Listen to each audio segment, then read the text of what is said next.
हम लोग यहाँ पर सावित्रीबाई फुले महिला अधिकार संरक्षण समिति की तरफ से आए हुए हैं और यहाँ पर कई महिलाएं एकत्रित हुई हैं और यहाँ पर आकर हम देख रहे हैं कि महिलाएं बहुत आई हैं और ये एक कार्यक्रम है, वो करवा चौथ छोड़ने का एक कार्यक्रम है।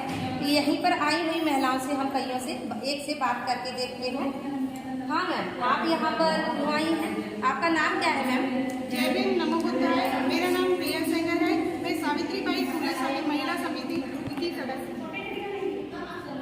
मैम, हमने सुना है कि आपने अंधविश्वास के खिलाफ दूर हो गई, अंधविश्वास छोड़ दिया है, अंधविश्वास नहीं मानती, उसके बारे में कुछ बताइए। देखिए, पहले जैसे मैं करवा चौथ व्रत रखती थी, जिस तरह से सब महिलाएं रखती हैं, लेकिन कुछ बार मैंने ऐसा महसूस किया कि इससे कुछ नहीं होता है। जैसे मेरे हस्बैंड हैं, उनके फ्रेंड थे, तो उनकी बीवी भी बहुत व्रत रखती थी, अच्छी तरह से पूरे मतलब मानदान की तरह से रखती थी, लेकिन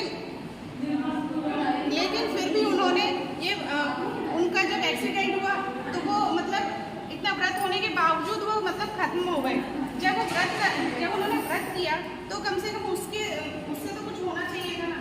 लेकिन इसी तरह की चीज़ें मैंने जब देखा कि पति शराब पीता है, ये करता है और महिलाएं व्रत करती हैं, तो इस तरह से वो पति की कहाँ से उम्र बढ़ेगी, वो तो अपने खुद ही नर्क के द्वार की ओर जा रहा है। इसीलिए फिर मैंने व्रत छोड़ने का प्रण किया। अच्छा मैम, बहुत अच्छा मैम, आपने बहुत अच्छा जो भी कदम उठाया है बहुत अच्छा है। अच्छा, आप इस समिति से कैसे जुड़ी? समिति की भी एक ऐसी बात है कि जब मेरे हस्बैंड सामाजिक कार्यक्रमों में जाते थे, अकेले जाते थे, तो मैंने उनसे कहा कि तुम तो अकेले जाते हो, कम से कम हमें भी हमारी एक महिला संगठन है या नहीं, तो हमें भी उसमें जाना है ताकि हम भी अलग अलग तरह की जानकारी प्राप्त कर सकें। तब हमारे सावित्रीबाई फुले समिति की भावना दोहरे मैडम का एक गाना वहाँ पर रिलीज हुआ था, ज्योतिबा तुम बन जाओ। तो उस गाने को सुनकर मैं थोड़ी सी प्रभावित हुई। तो जिस गाने को सुनने के बाद, प्रभावित होने के बाद, मैंने मैडम को कॉल लगाया। फिर उन्होंने कहा हाँ, आप हमारी समिति में आ सकती हैं। तो मेरा तो कहना यह है कि जब पुरुष अकेले ही सामाजिक कार्यक्रमों में जाते हैं, साथ में वे अपनी महिलाओं को भी ले जाएं, ताकि उन महिलाओं को भी जागृति प्राप्त हो और अच्छे तरह से वो भी जानकारी प्राप्त कर सकें हमारे बाबा साहेब के बारे में या हमारे महापुरुषों के बारे में। जी प्रिया जी, आप ये बताइए कि आपको समिति में जुड़ने के बाद आप में क्या क्या परिवर्तन आए? देखिए, समिति में आने के बाद मेरे में बहुत सारे बदलाव आए। सबसे पहला बदलाव मैं कि हम पहले अलग अलग तरह के कैलेंडर यूज करते थे, जिसमें सब धार्मिक उत्थान वाले प्रोग्राम इसमें कार्यक्रम रहते थे, लेकिन उन त्योहारों के बदले हमने सबसे पहले हमारे सावित्रीबाई फुले समिति का कैलेंडर मैंने अपने घर पर लगाया, जिसमें सारे महापुरुषों की जन्मदिन तिथियाँ या अन्य उसमें प्रोग्राम है, तो हम उसी के द्वारा उसे मनाते हैं। और अपने घर में अन्य त्यौहार मनाने से बेहतर हम अपने महापुरुषों की त्यौहार मनाते हैं। बहुत अच्छा प्रिया जी, मैंने यहाँ पर देखा कि यहाँ पर महिलाएं सब जुड़ रही हैं और बहुत अच्छे से, पुरुषों से ज़्यादा अच्छा काम कर रही हैं और सब एक दूसरे के लिए मिलजुल कर कार्य कर रही हैं और समाज के लिए आगे बढ़ रही हैं। धन्यवाद। विमलेश जी, आप आज यहाँ किस लिए आई हैं? मैं आज इसलिए आई हूँ कि मैंने सुना था यहाँ पे बौद्ध विहार में करवा चौथ का व्रत छोड़ा जाता है और महिलाएं अच्छा कार्यक्रम करती हैं, तो मैं उसी लिए आई हूँ। मुझे व्रत छोड़ना है क्योंकि मैंने 20 साल से बहुत व्रत रह लिया है। पति की पूजा करते थे, व्रत रहते थे 20 साल से रह रही हैं? 20 साल से, और फिर भी पति दूसरी महिलाओं को ताका जाती करता था, इसलिए मैंने व्रत छोड़ दिया। व्रत क्या, मैंने सारी पूजाएं छोड़ दी, कोई भी पूजाएं नहीं करती हूँ। और सारी जितनी भी बहन है उनसे यही कहना चाहती हूँ कि जो भी बहन है अपने बच्चों को पढ़ाए, शिक्षित बने और आगे बढ़े, अपने पैरों पे खड़ी। देखिए साथियों, हमारी बहन विमलेश जी पिछले 20 साल से करवा चौथ रख रही हैं और उनका क्या रिजल्ट मिला। आज वो अकेली हैं, अपने बच्चों के साथ रह रही हैं। तो आखिर हम कोई भी व्रत रखते हैं या कोई भी कर्मकांड करते हैं तो एक बार उसको तर्क पर उतार कर देखें कि वो बात कितनी हद तक सही है। यदि ऐसे ही मतलब व्रत रखने से पति हमारे वश में होते तो आज हजारों लड़कियों के तलाक नहीं हो रहे होते हैं। तो आप समझिए, सोचिए। और हमारे महापुरुषों ने कहा है कि शिक्षित होइए, और तथागत बुद्ध ने कहा है कि जब तक कोई बात ना माने, जब तक वो बात तर्क की कसौटी पर खरा ना उतरे। विमलेश जी, आपने बहुत अच्छा कदम उठाया है और समाज की महिलाओं को एक नई राह दी है। आपको बहुत बहुत साधुवाद। जय भीम, जय संविधान। जय भीम, जय भीम। Thank you. जय भीम, नमो बुद्धाय। यहाँ पे उपस्थित सभी बहनों को मेरा जी। आपका नाम क्या है? मेरा नाम कल्पना वर्मा है। आप यहाँ पे क्यों आई हैं?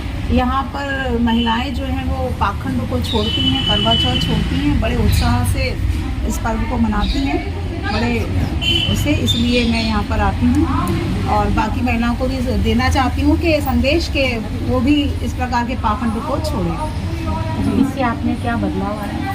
जी, मैं इस समिति से जुड़े हुए मुझे करीबन 4-5 साल पहले हो गए, और जब समिति से जुड़ी नहीं थी तब मैं क्या कहते हैं, मैं भी यही सारा पाखंड करती थी, व्रत करती थी। लेकिन जब समिति से जुड़ी तो मुझे समझ में आया कि ये सब पाखंड है। यहाँ पे महिलाओं को देखा कि कुछ नहीं होता। मेरे अंदर जो डर था, वो जो काल्पनिक भय था, वो भय मेरा दूर हुआ और मैंने भी ठाना कि मैं भी ये व्रत छोड़ूंगी, और छोड़ के देखा और अंदर का भय निकला। ऐसा कुछ नहीं होता है और बड़ा एंजॉय करते हैं, बहुत मस्ती करते हैं, बड़ा मज़ा आता है।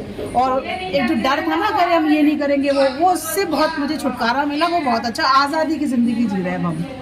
Thank you ma'am.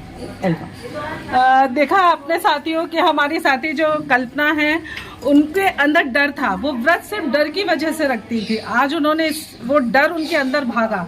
और ये व्रत मैडम आपने कितने साल पहले छोड़ा, जो आप अपना एक्सपीरियंस बता रही कि मेरा डर भाग गया? 3 साल हो गए मुझे छोड़े हुए।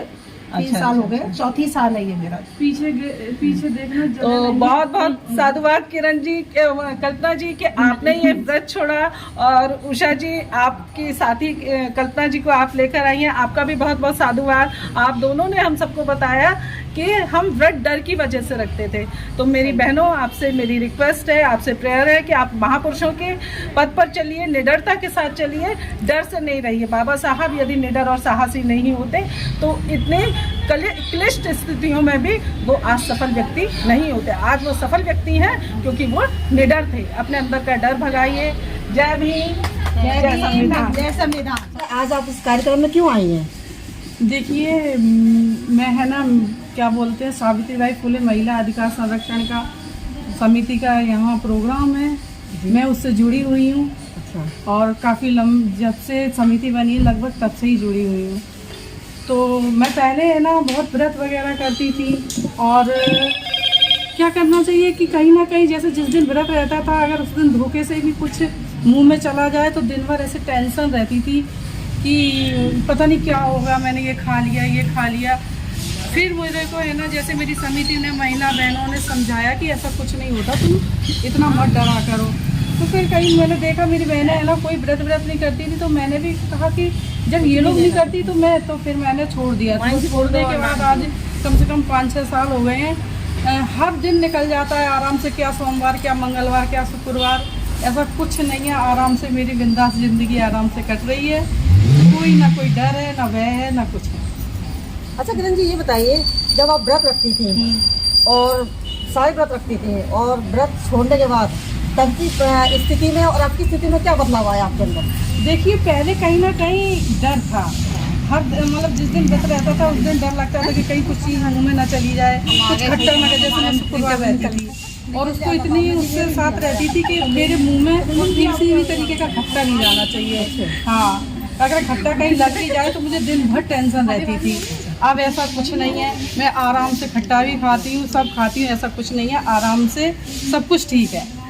देखिए, ये है किरण मैडम, सावित्रीबाई फुले महिला अधिकार संरक्षण समिति से जुड़ गई हैं और इन्होंने सारे व्रत को और जो आडंबर को छोड़ दिया है।